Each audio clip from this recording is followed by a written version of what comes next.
जानिए हर सच की कहानी दिनेश ठक्कर की जुबान आपके अपने नेशनल न्यूज इंडिया पर। चंडीगढ़ में दीपक चौरसिया ने जो उसके खिलाफ चार्जशीट फाइल हुई और प्रोसीडिंग चल रही है, उस सारे केस को वो एफआईआर और प्रोसीडिंग को क्वेश करने के लिए कई साल पहले से लगा रखा है। वो तो हाई कोर्ट में इसलिए गया कि उस केस से वो केस उसके खिलाफ उस सारी प्रोसीडिंग बंद हो जाए और उसको लीगल भाषा में कहते हैं उसकी प्रोसीडिंग क्वेश कर दी जाए, तो बंद कर दी जाए। लेकिन अब तक तो ऐसा कोई भी इंटरिम ऑर्डर नहीं मिला है। और रही फाइनल की बात, तो वो तो हाई कोर्ट दोनों पक्षों को सुनकर बहस ऑर्डर करेगी। सर, हमारे चैनल के दर्शक ये जानना चाहते हैं कि धर्मेंद्र कुमार मिश्रा जी की एंट्री होते ही कोर्ट के चक्कर काटने लगे, आरोप तय हो गया, तो धर्मेंद्र कुमार मिश्रा जी क्या सलाखों के पीछे उन लोगों को बेचकर ही दम लेंगे? क्या होगा सर? मतलब आप देखिए, मेरा ये कहना उचित नहीं होगा कि मुझे क्योंकि अंतिम समय तक लड़ते रहेंगे जब तक पत्रकार सलाखों के पीछे नहीं जाएंगे तब तक। मैं तब तक वकील हूँ जब तक कंप्लेनेंट मुझे वकील इस केस में रखा और उनका पूरा भरोसा मुझ पर है। आप लोग भी वीडियो के कमेंट बॉक्स में जाकर आप लोग भी अपनी राय अवश्य रखिएगा, क्योंकि धर्मेंद्र कुमार मिश्रा जी के आने के बाद वो पत्रकार सारे कोर्ट के चक्कर काट रहे हैं, उन लोग पर आरोप तय हो चुके हैं। तो आप लोग भी बताइएगा कि धर्मेंद्र कुमार मिश्रा जी के रहते मतलब उन लोगों को सलाखों के पीछे क्या आप लोग देखना चाहते हैं? तो आप लोग भी अपनी राय वीडियो के कमेंट बॉक्स में जाकर आप लोग भी अवश्य रखिएगा। चंडीगढ़ हाई कोर्ट में भी कुछ मामला चल रहा है दीपक चौरसिया को लेकर, तो वो भी आप देख रहे हो, क्या है वहाँ की सर अपडेट? चंडीगढ़ में दीपक चौरसिया ने जो उसके खिलाफ चार्जशीट फाइल हुई और प्रोसीडिंग चल रही है, उस सारे केस को वो एफआईआर और प्रोसीडिंग को क्वेश करने के लिए कई साल पहले से लगा रखा है, जिसमें अब तक हम सबके बहस के बाद, उनके वकील के द्वारा, हमारे बहस के बाद और उनके वकील के द्वारा कई बार रिक्वेस्ट करने के बाद भी कोई भी ट्रायल कोर्ट की प्रोसीडिंग को स्टे करने का ऑर्डर माननीय Chandigarh Punjab and Haryana high court के द्वारा नहीं दिया गया है और उस पर कोई स्टे नहीं है। इसलिए ट्रायल कोर्ट की प्रोसीडिंग उस केस में चल रही है और पिछले कई डेट से दीपक चौरसिया के वकील ने तारीख उस केस में ली है और वो अब फाइनल आर्गूमेंट के लिए लगा हुआ है।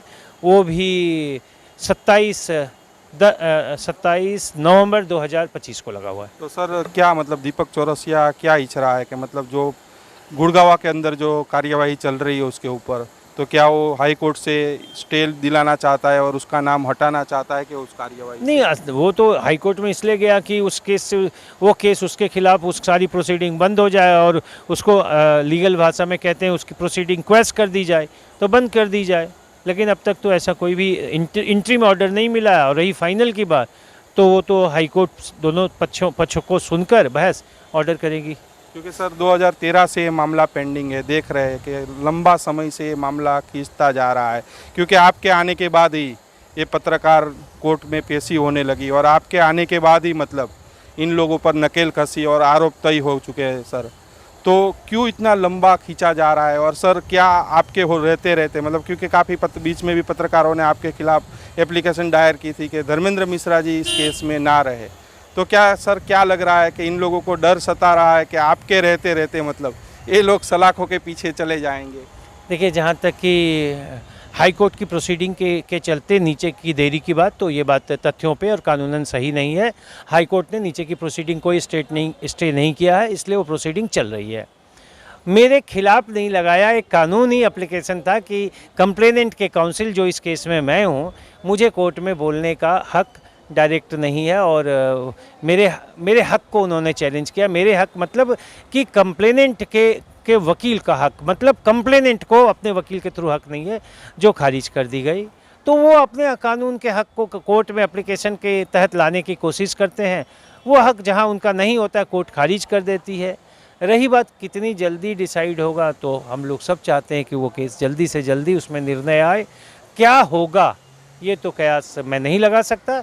जहाँ तक मेरे क्लाइंट की बात है, तो कंप्लेनेंट जो है, जो पीड़िता और उनके परिवार वालों को पूरा उम्मीद है कि उनके साथ जो गलत हुआ है उनको पूरा न्याय मिलेगा और कोर्ट के द्वारा उनको पूरी उम्मीद है कि जो भी आरोपी हैं उन सबको कानून से यथोचित सज़ा दी जाएगी। इसी उम्मीद के साथ वो कोर्ट की प्रोसीडिंग को देख रहे हैं और उसमें पार्टिसिपेट कर रहे हैं। सर, हमारे चैनल के दर्शक ये जानना चाहते हैं कि धर्मेंद्र कुमार मिश्रा जी की एंट्री होते ही कोर्ट के चक्कर काटने लगे, आरोप तय हो गया, तो धर्मेंद्र कुमार मिश्रा जी क्या सलाखों के पीछे उन लोगों को बेचकर ही दम लेंगे, क्या होगा सर? मतलब आप देखिए, मेरा ये कहना उचित नहीं होगा कि मुझे, मतलब आप क्योंकि अंतिम समय तक लड़ते रहेंगे जब तक पत्रकार सलाखों के पीछे नहीं जाएंगे तब तक। मैं तब तक वकील हूँ जब तक कंप्लेनेंट मुझे वकील इस केस में रखा और उनका पूरा भरोसा मुझ पर है।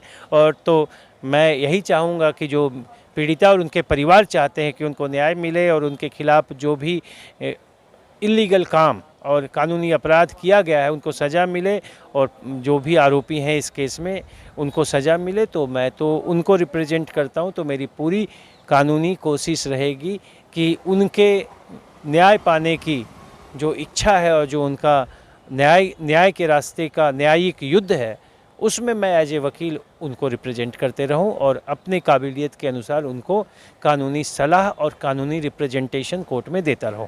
तो आप लोग भी वीडियो के कमेंट बॉक्स में जाकर आप लोग भी अपनी राय अवश्य रखिएगा, क्योंकि धर्मेंद्र कुमार मिश्रा जी के आने के बाद वो पत्रकार सारे कोर्ट के चक्कर काट रहे हैं, उन पर आरोप तय हो चुके हैं। तो आप लोग भी बताइएगा कि धर्मेंद्र कुमार मिश्रा जी के रहते रहते मतलब उन लोगों को सलाखों के पीछे क्या आप लोग देखना चाहते हैं? तो आप लोग भी अपनी राय वीडियो के कमेंट बॉक्स में जाकर आप लोग भी अवश्य रखिएगा।